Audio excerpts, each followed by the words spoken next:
Hello बच्चों, तो अब हम स्टार्ट करते हैं क्लास 11th NCERT बायोलॉजी का चैप्टर 2 बायोलॉजिकल क्लासिफिकेशन।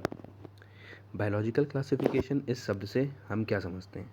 बायोलॉजिकल का मतलब ये हुआ कि जो लिविंग बींग्स हैं जैसे प्लांट्स, एनिमल्स और जो बैक्टीरिया, वायरा एक्सेट्रा आ गए, इनका जो क्लासिफिकेशन जिस चैप्टर में बताया गया है उस चैप्टर का नाम बताया है बायोलॉजिकल क्लासिफिकेशन।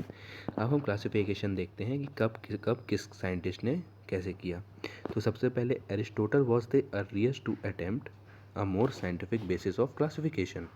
मतलब जो एरिस्टोटल थे उन्होंने सबसे पहले बार साइंटिफिक बेसिस ऑफ क्लासिफिकेशन लिखा। उन्होंने क्या यूज़ किया? उन्होंने सिंपल मॉर्फोलॉजिकल कैरेक्टर्स यूज़ किए एंड डिवाइड किया प्लांट्स को ट्रीज, शर्ब्स एंड हर्ब्स में, और एनिमल्स को डिवाइड किया 2 ग्रुप्स में। पहला जिनके पास रेड ब्लड था और सेकंड जिनके पास विदाउट रेड ब्लड थे। तो इस तरीके से उन्होंने प्लांट्स को 3 में डिवाइड किया। कौन कौन सा? ट्रीज, शर्ब्स एंड हर्ब्स में। एंड एनिमल्स को डिवाइड किया red bloods and those did not have read bloods. ऐसे ही कैरोलस लीनियस आए जिन्होंने 2 किंगडम क्लासिफिकेशन सिस्टम बताया। इन्होंने सिर्फ बेसिक 2 बताए, that is plant kingdom and second animal kingdom. अब इस सिस्टम के डिफ़ॉल्ट क्या थे? This system did not distinguish between eukaryotes and prokaryotes, unicellular organisms and multicellular organism, photosynthetic and non photosynthetic organisms. तो इसीलिए ये वाला सिस्टम ज़्यादा फॉलो नहीं हुआ और लोगों ने इसको डिनाई कर दिया। अब ऐसे ही आगे बहुत सारे साइंटिस्ट आए, बहुत सारी चीज़ें बताए, लेकिन सबसे ज़्यादा जौन सा क्लासिफिकेशन फ्लरिश हुआ या सबने माना वो था 5 किंगडम क्लासिफिकेशन सिस्टम। ये क्लासिफिकेशन सिस्टम किसने दिया था? ये दिया था आर.एच. व्हिटेकर ने 1969 में। तो ये क्वेश्चन आपका सीधे सीधे पुटअप होता है, जिसने इन्होंने 5 किंगडम क्लासिफिकेशन सिस्टम बताया। जो पहला था मोनेरा, सेकेंड प्रोटिस्टा, फिर फंगई, फिर प्लांटे और एनिमेलिया। अब बच्चों ये जो चार्ट दिया हुआ है बच्चों, ये बहुत ही इंपॉर्टेंट चार्ट है। ये आपको बाय हार्ट करना है। जिसमें पहला बताया है मोनेरा, इसमें जो सेल टाइप होता है वो होता है प्रोकैरियोट। दूसरा बताया है प्रोटिस्टा, इसका सेल वॉल होता है, मतलब देखिए सिर्फ मोनेरा का प्रोकैरियोटिक होगा, बाकी सबका यूकैरियोटिक एंड यूकैरियोटिक। जो सेल वॉल होगी मोनेरा की वो होगी non cellulose, made up of polysaccharides and amino acid. जो प्रोटिस्टा की होगी उसमें सम सेलुलोज प्रेजेंट होगा। फंगई की जो होगी ये सेल वॉल बनी होती है काइटिन से, जो कि आपका एमसीक्यू का क्वेश्चन है। प्लांटे में तो सेलुलोज प्रेजेंट होगा और एनिमल्स में सेल वॉल एब्सेंट होती है। तो न्यूक्लियर मेम्ब्रेन प्रोकैरियोट में एब्सेंट होती है, इसलिए ये मोनेरा, क्योंकि जो मोनेरा के न्यूक्लियस में मेम्ब्रेन एब्सेंट होती है इसीलिए ये प्रोकैरियोट कहलाता है। प्रोटिस्टा, फंगी, प्लांटे और एनिमेलिया में न्यूक्लियर मेम्ब्रेन प्रेजेंट होती है। अब देखेंगे बॉडी ऑर्गेनाइजेशन की। तो मोनेरा और प्रोटिस्टा का जो बॉडी ऑर्गेनाइजेशन होता है वो सेलुलर होता है। फंगी का मल्टी सेलुलर होता है और लूज टिश्यूज़ होते हैं।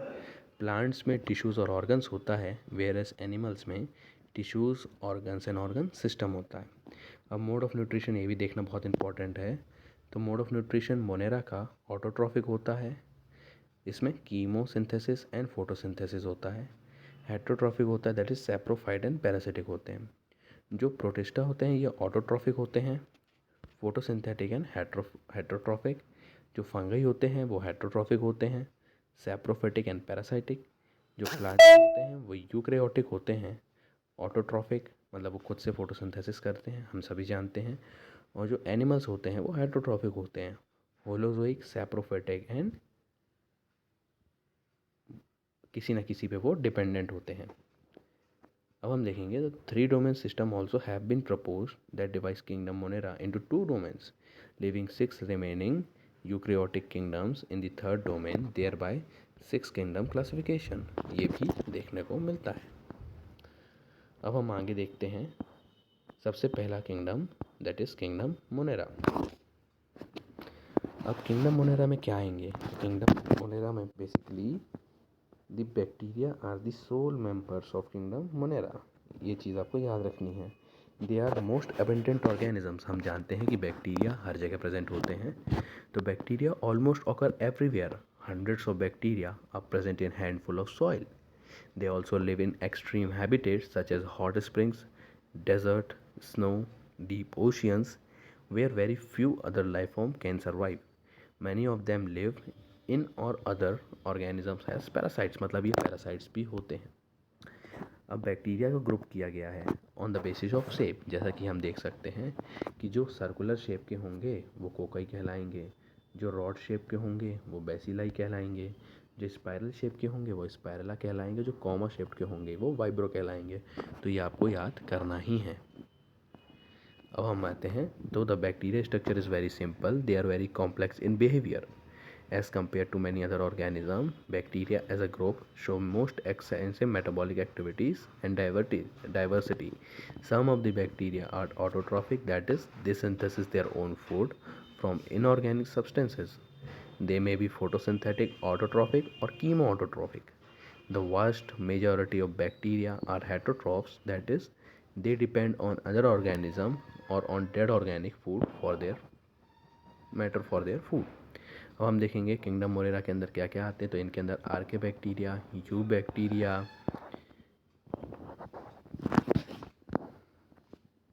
आते हैं, यू बैक्टीरिया आते हैं, है ना। इसके अंदर सिर्फ दो ही आएंगे। मोरेरा किंगडम के अंदर क्या क्या आएंगे, archaebacteria and eubacteria. तो आर्के बैक्टीरिया क्या होते हैं, these bacteria are special since they live in most harsh habitat. जैसा कि हमने देखा, तो सबसे इम्पोर्टेंट क्या है कि जो सॉल्टी एरियाज़ में रहेंगे उनको हेलोफाइल्स बोलेंगे, जो हॉट स्प्रिंग्स पर रहेंगे वो कहलाएंगे थर्मो एसिडोफाइल्स, तो मार्शी एरियाज़ में रहेंगे वो कहलाएंगे मिथेनोजेंस, है ना। तो सबसे इंपॉर्टेंट क्या रहा है इसमें कि जो सॉल्टी एरियाज़ में रहेंगे उनको क्या बोलेंगे, हेलोफाइल्स, जो हॉट स्प्रिंग्स में रहेंगे उन्हें थर्मो एसिडोफाइल्स, जो मार्शी एरियाज़ में प्रेजेंट होंगे उन्हें बोलेंगे मिथेनोजेंस। क्यों, क्योंकि वहाँ मीथेन गैस सिक्रीट होती है। अब आर्के बैक्टीरिया डिफ़र करते हैं अदर बैक्टीरिया से by their cell wall structure and this is responsible for their survival in condition। अब आप ये सोचिए, जहाँ हेलोफाइल्स मतलब जहाँ एक्सट्रीमली सॉल्टी एरियाज़ हैं, जो हॉट स्प्रिंग्स हैं, और जहाँ एकदम खौलता उबलता पानी वहाँ पे भी हैं, तो इसका मतलब जो इनका सेल वॉल है वो उसको प्रोटेक्ट कर रहा है ना। Methanogens are present in gut of several ruminant animals. मतलब जो मिथेनोजेंस होते हैं वो काऊ, बफेलोज जैसे जो एनिमल्स होते हैं इनके गट में प्रेजेंट होता है ना। And which is responsible for production of methane from the डंक ऑफ एनिमल्स। हम जानते हैं कि जो काऊ डंक होता है उससे biogas methane is produced.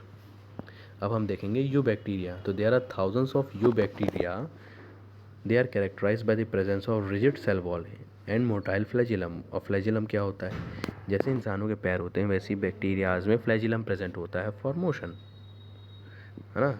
The cyanobacteria, also referred as blue-green algae, have chlorophyll A similar to green plants and are photosynthetic autotroph. The cyanobacteria, also referred as blue-green algae, have chlorophyll A similar to green plant and are photosynthetic autotroph. The cyanobacteria are unicellular, colonial or filamentous, freshwater or marine or terrestrial algae. They colonize as a structure surrounded by gelatin sheath। हम देख सकते हैं जो ये है इसके आसपास क्या दिख रहा है हमको, जिलेटिन म्यूसिलेजिनस शीट दिखने मिल रही है। नॉस्टॉक एंड एनाबिना, इनको कहते हैं heterocystic because they are often form blooms from polluted water bodies. जो पॉल्यूटेड वाटर बॉडीज़ होती है वो वहाँ जाके इकट्ठे हो जाते हैं, और जो एटमॉस्फेरिक नाइट्रोजन होती है उसे हेट्रोसिस्ट जो कि स्पेशलाइज सेल होता है उसके द्वारा फिक्सेशन में हेल्प करते हैं, जो कि आप नाइट्रोजन साइकिल अगर 9th-10th में पढ़े होंगे तो आपने पढ़ा होगा। और जो chemosynthetic autotroph bacteria oxidise various inorganic substances such as nitrates, nitrides and ammonia and use the released energy for ATP production. They play a great role in recycling nitrogen, phosphorus and iron and sulfur। अब जो heterotrophic होते हैं are most abundant in nature. The majority are important decomposers. Many of them have a significant impact on human affairs. They are helpful in making curd from milk, production of antibodies and nitrogen fixation in legumes। अब देखते हैं ये कहाँ कहाँ present हो। Some pathogens are cause damage to human beings, crops, farms.